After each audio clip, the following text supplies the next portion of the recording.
समय र परिवेशमा हरेक दिन फरक विषयमा फरक व्यक्तित्वहरूसँग कुराकानी छलफल संवाद गर्दै आइरहेका छौं र आजको समय र परिवेशमा अर्को महत्त्वपूर्ण विषय राष्ट्रिय इस्युको विषय स्थानीय तहको निर्वाचन हुने कुरा राष्ट्रिय मिडियाहरूबाट आइरहेको छ र यसको पनि मैले भोलि पर्सि व्यक्तिसँग कुराकानी गर्नेछु र तर मैले आज अर्को महत्त्वपूर्ण विषयमा कुराकानी गर्दैछु लोकतान्त्रिक गैसस महासंघ पर्वतको अध्यक्ष तथा चौतर्फी विकास स्रोत मञ्च CDRF पर्वतका अध्यक्ष गणेश बहादुर छेत्रीज्यूसँग समग्र एनजिओहरूको अवस्था हैन आईएनजिओहरूको कोअर्डिनेसनको अवस्था डिफरेन्स के छ के काम भइरहेका छन् हैन महासंघहरू दुईवटा छन् हैन गैसस एउटा गैर सरकारी संस्था महासंघ एउटा लोकतान्त्रिक छ अर्को पक्षमा विदेशी निकायहरूको अब सहयोग पनि घटिरहेको छ यही सम्बन्धमा हामी कुराकानी गर्नेछौं गणेश यहाँलाई समय र परिवेशमा स्वागत छ धन्यवाद श्रावकृष्णजी खास गरी हामी सिधै पोइन्टमा जाउँ प्रथमतः लोकतान्त्रिक गैसस महासंघले कसरी कोअर्डिनेसन गरेको छ खास त लोकतान्त्रिक गैसस महासंघ सेन्टरमा स्थापना भएको चाहिँ यो सन् 2063 सालमा हो र पर्वत जिल्लामा स्थापना भएको 2064 सालमा आदरणीय विश्वप्रकाश प्रसाद यसको संस्थापक अध्यक्ष भएर हामी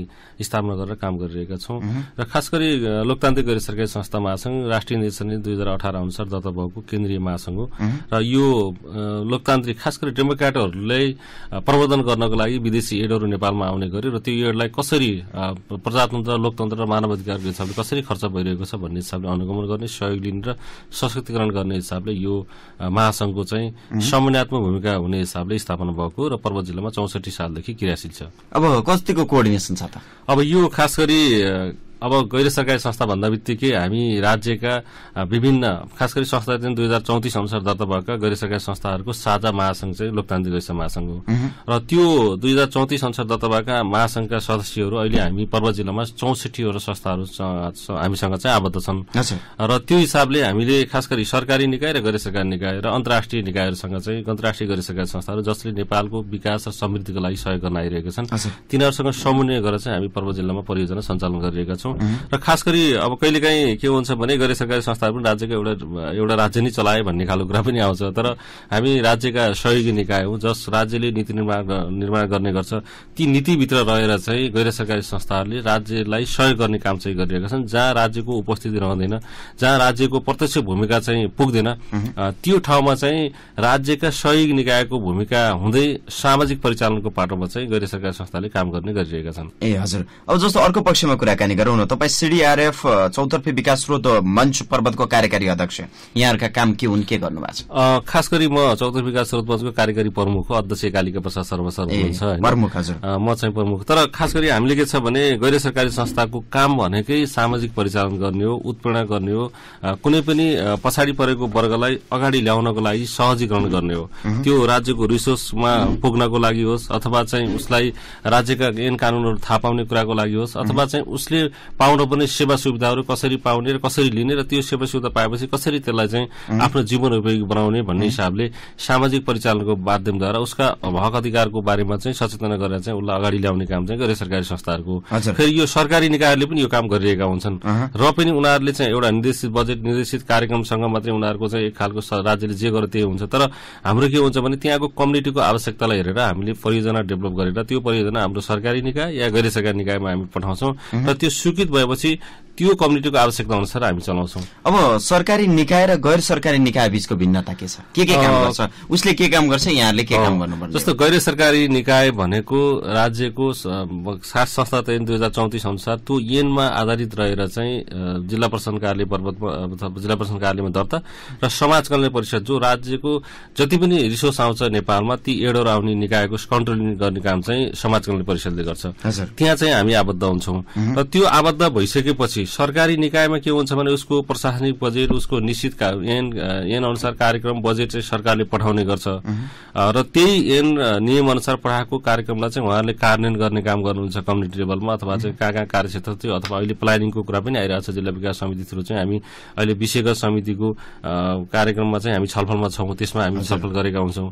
तर अर्को कुरा कस्तो छ भनेदेखि हामी गैर सरकारी संस्थाहरूको भने त्यस्तो बजेट भनौं न प्रशासनिक बजेट कर्मचारी सबै कुरा पहिल्यै फिक्स हुँदैन मात्रै के हुन्छ भने हामीले काम गर्दाखेरि चाहिँ कसरी हामीले त्यो काम गर्ने हो त्यो कम्युनिटी लेभलसम्म चाहिँ त्यहाँको आवश्यकता अनुसार चाहिँ हामी त्यहाँ आवश्यकतालाई पहिचान गर्छौं, त्यस पछाडि छलफल गर्छौं र एउटा परियोजनाको रूपमा डेभलप गर्छौं। परियोजना निर्माण गर्ने क्रममा अहिलेको परिस्थिति के छ र त्यो परिस्थितिलाई चाहिँ पूरा गर्नको लागि के क्रियाकलाप गर्नुपर्छ, त्यसले के आउटपुट दिन्छ र ती आउटपुटहरूलाई कसरी चाहिँ हामी कम्युनिटी लेभलसम्म रियलाइज गर्ने हिसाबले उनीहरूले हाम्रो हो, हाम्रो लागि चाहिँ भयो भन्ने सर कसरी महसुसीकरण गर्न सकिन्छ र कसरी समृद्धिमा चाहिँ लान सकिन्छ भन्ने हिसाबले त्यो परियोजना पनि कम्प्लिट हिसाबले हामी लेखेका हुन्छौं।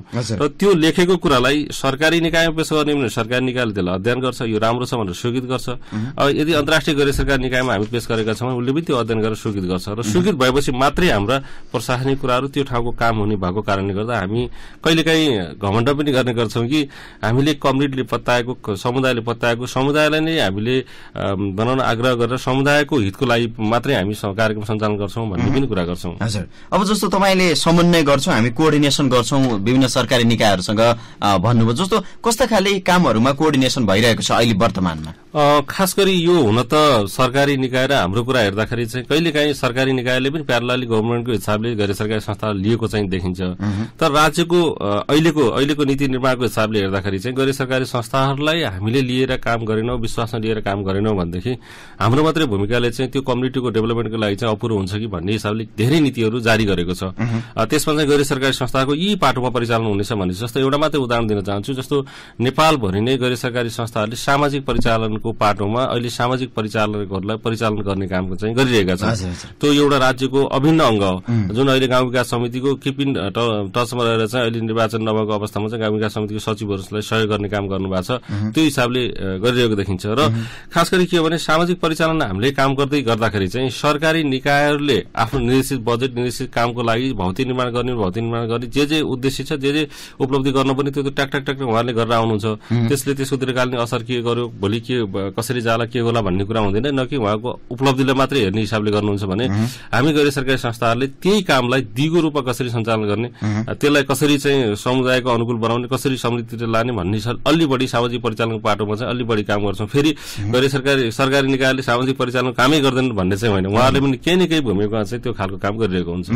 अब जस्तो विगतमा केही महिना अगाडि यहाँले एउटा स्ट्राइक पनि गर्नुभयो, आन्दोलनमा पनि रहनुभयो। जस्तो यही हाम्रै पर्वतमा पनि महासंघहरू दुईटा छन्, एउटा गैर सरकारी संस्था महासंघ, एउटा लोकतान्त्रिक गैर सरकारी संस्था महासंघ छन् हैन। के छ, हामीले कसको विश्वास गर्ने, खास के हुनुपर्ने हो, तपाईहरुको समन्वय के छ र विगतमा तपाईहरु किन स्ट्राइक गर्नुभयो?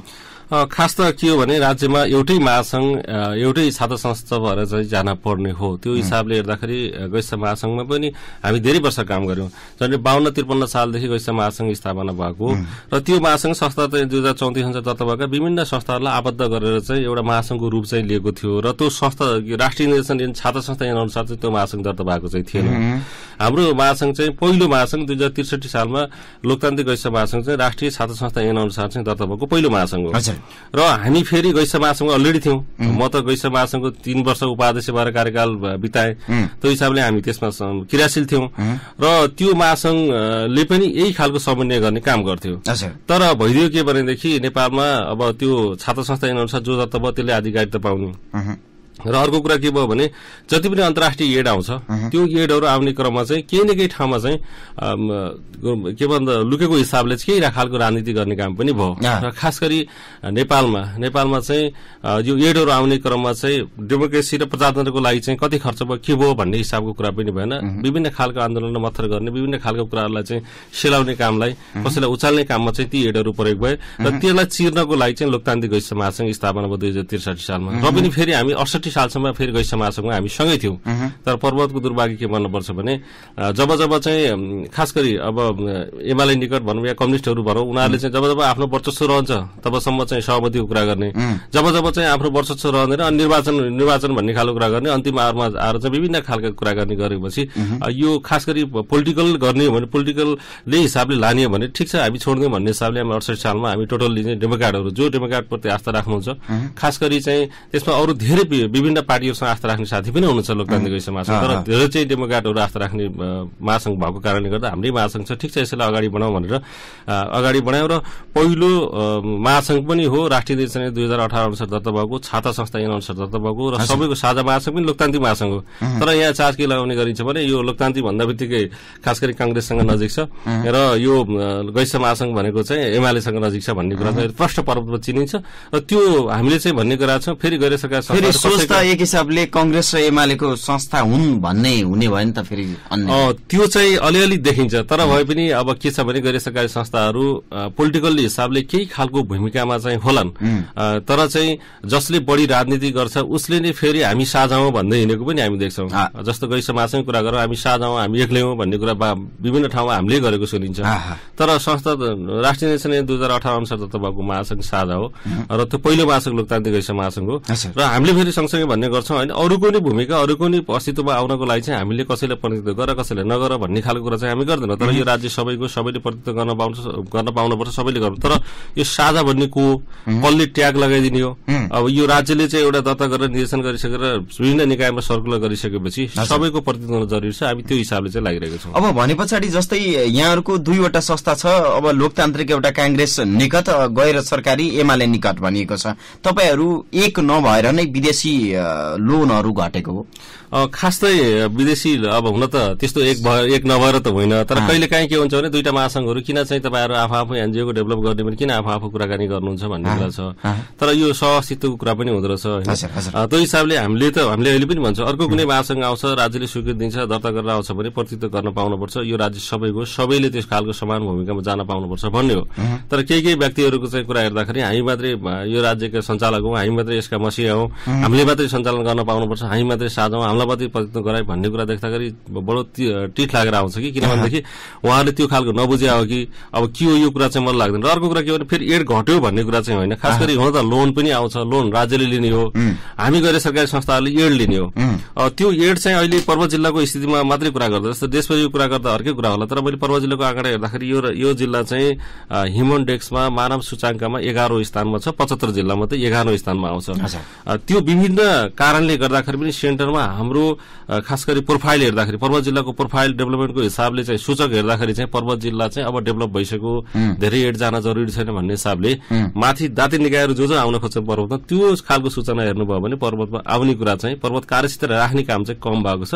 त्यसकारणले गर्दा पर्वत जिल्लामा धेरै डोनर एजेन्सीहरू घटिरहेको अहिले चाहिँ अवस्था छ। न कि फेरि हामी दुईटा महासंघको झगडाको कारणले चाहिँ होइन, तर कहिलेकाहीँ कार्यालय प्रमुखहरूलाई कहिलेकाहीँ चाहिँ अब जिल्ला विकास समिति सञ्चालन गर्ने कहिलेकाहीँ केही निकायहरूमा चाहिँ को महासंघलाई के गर्ने त नि के खालको कुरा भन्ने कुरा आउँछ कहिलेकाहीँ। तर हामीले विभिन्न निकायमा हामीले खबरदारी पनि गरेका छौं कि अब यो जुन ऐनले दर्ता भएको छ त्यो ऐन अनुसार चाहिँ सबैको प्रतिनिधित्व गराउन जरुरी छ, त्यो हिसाबले गराउनु पर्छ भन्न चाहिँ हामीले लागिरहेका छौं। अब हामी इन्डिङमा पनि आउँ, अब मोपसलमा गाउँमा पनि धेरैले सुन्नुहुन्छ। अब जस्तो कि उनीहरूको केही पनि एउटा प्रोजेक्ट छ, कुनै पनि क्लबहरू छ गाउँमा हैन, उनीहरू चाहिँ समन्वयकारी एजेन्टहरू खोज्नको लागि पनि धाइरहेका छन् हैन। अलिकति समन्वयकारी यहाँले गरिदिनुहुन्छ, उहाँलाई यसरी जाउँ डिलिङ गरिदिने काम यहाँले पुर्याइदिनुहुन्छ, यदि छन् भने यहाँहरूको हेल्प चाह्यो भने कसरी सम्पर्क गर्ने र के सहयोग गर्नुहुन्छ यहाँले? खास त हामी सबैलाई आह्वान पनि गरिरहेका छौं। लोकतान्त्रिक गैर महासंघ छ जिल्लामा, हामी 18 जनाको कार्य समिति छ। म अध्यक्ष हो भने मेरो उपाध्यक्ष भवानीजी हुनुहुन्छ, त्यसै सचिव हाम्रो उत्तम अधिकारीजी हुनुहुन्छ, कोषाध्यक्ष चाहिँ हाम्रो अर्को साथी हुन्छ। यसरी हामी धेरै साथीहरू छौं र हाम्रो कार्यालय चाहिँ शिवालय कुशवा नगरपालिका वार्ड 9 मा चाहिँ छ। यहाँले सम्पर्क गर्न सक्नुहुन्छ, जहाँ कि हामी प्रोजेक्ट लेख्नको लागि सम्पर्क समन्वय गराइदिनको लागि त्यो ठाउँमा हामी पठाउन चाहिँ सक्छौं। तर अब के हो भनेदेखि कुनै पनि जाति निकायलाई चाहिँ विभिन्न खालका आधारहरू स्थापना गरेर चाहिँ उसले मागेको हुन्छ प्रोजेक्टमा आउने क्रममा, तर सानो सानो संस्थालाई अलि गाह्रो चाहिँ हुन्छ। त्यो भएर चाहिँ हामीले त्यो बिड गर्ने क्रममा हामी सहयोग गर्न सक्छौं। त्यो भएर पर्वत जिल्लामा आउने जाति निकाय जो पनि आउँदाखेरि चाहिँ हामीले एउटा मात्रै गैर सरकारी संस्थालाई सहयोग गर्ने होइन कि तपाईले कमसी मिल्छ भने 4-5 वटा गैर सरकारी संस्थालाई सहयोग गर्नु, जसले गर्दा जिल्लाका सबै ठाउँमा चाहिँ सेवा पुग्छ भन्ने हिसाबले कुरा गरिरहेका छौं। त्यो मध्ये म जोड्न चाहन्छु कि गुड नेबर्स इन्टरनेशनल भन्ने पर्वत जिल्लामा आयो र उसले एउटा मात्रै गैर सरकारी संस्थालाई छनौट गर्ने कुरा गर्यो र झन्डै 1,50,00,000 भन्दा बढी एउटै संस्थालाई दिने काम गर्न थाल्यो र हामीले जोरदार रूपमा आवाज उठायौं लोकतान्त्रिक गैर महासंघले। तपाईले कमसी कम 3वटा थिममा चाहिँ काम गर्ने कुरा रहेछ, तपाईको 3टा थिममा संस्था छनौट गर्नुस् भन्यौ हामीले र उसले निर्णय पनि हामी गर्यौं। त्यो गरेपछि बाध्य भएर उसले चाहिँ हाम्रो माग, हाम्रो आन्दोलनको कारणले खास गरी लोकतान्त्रिक गैर महासंघको ध्यान आकर्षण आन्दोलन आन्दोलनको कारणले गर्दाखेरि चाहिँ एउटा गैर सरकारी संस्था फेरि थप गर्यो र त्यसले 2टासम्म गरेको छ। त्यही भएर हामीले आह्वान के गर्न चाहन्छौँ भने यदि पर्वत जिल्लामा काम गर्ने हो भने धेरै गैर सरकारी संस्थाहरूलाई सहभागी बनाएर सबै ठाउँमा पुग्ने गरी चाहिँ काम गर्न जरुरी छ र त्यसको लागि चाहिँ यस्ता स्थानीय क्लबहरू त्यस्ता साना साना संस्थाहरूले पनि त्यो खालको अवसर चाहिँ पाउँछन् भन्ने हाम्रो माग हो।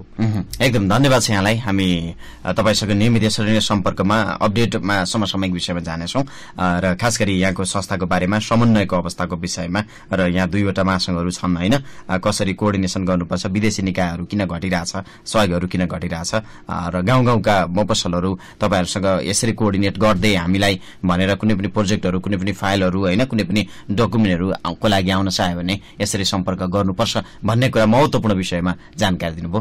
यहाँप्रति आभारी छु। हस्, धन्यवाद रामकृष्ण। खास गरी अब बिहानको समय मलाई यो रेडियो शालिग्राम जसका धेरै श्रोताहरू हुनुहुन्छ र मैले पनि नियमित सुन्ने गर्छु र यो रेडियो शालिग्राममा बोलाएर मेरो खास गरी लोकतान्त्रिक समाजसँग 34 विकास स्रोत मञ्चको बारेमा केही खालको धारणा राख्ने अवसर दिनुभयो, त्यसको लागि म हार्दिक धन्यवाद दिन चाहन्छु। र सँगसँगै जाँदै क्रममा म धेरै गैर सरकारी संस्थालाई अहिले समाज कल्याण परिषदले चाहिँ रेन्यू गर्ने कुरा गरिरहेको छ र अहिले म्याद थपेको पनि अवस्था चाहिँ छ। यो फागुन 12 गतेसम्म चाहिँ डेट थियो, 3 महिना अवधि दिएको थियो र त्यो सबै गैर सरकारी संस्थाहरू जो आबद्ध हुनुभएको छ उहाँलाई नवीकरण गर्न र जसले चाहिँ आबद्ध हुनुभएको छैन आबद्ध गर्न, किनभने अन्तर्राष्ट्रिय एडी हामी ल्याउने हो भने त्यो संस्था ल्याएर चलाउने भनेदेखि आबद्ध हुन जरुरी छ। त्यो आबद्ध हुन पनि म सबै गैर सरकारी संस्थाहरूलाई चाहिँ यो रेडियो शालिग्राम मार्फत आह्वान गर्दै म पनि बिदा हुन चाहन्छु। धन्यवाद, नमस्कार। उहाँ हुनुहुन्थ्यो गणेश बहादुर छेत्री, लोकतान्त्रिक गैर महासंघ पर्वतको अध्यक्ष तथा 34 विकास स्रोत मञ्च CDRF पर्वतका कार्यकारी प्रमुख। हामीले उहाँसँग समग्र उहाँको संस्थाको कोअर्डिनेसनको विषयमा र विभिन्न गैर सरकारी संस्था र सरकारी संस्थाको समन्वयकारी भूमिकाको विषयमा कुराकानी गर्यौं। अब एकैछिन विश्रामपछि जन्मदिनका शुभकामना जोड्नेछौं। रेडियो शालिग्राम सुन्दै गर्नुहोला। म एक गृहिणी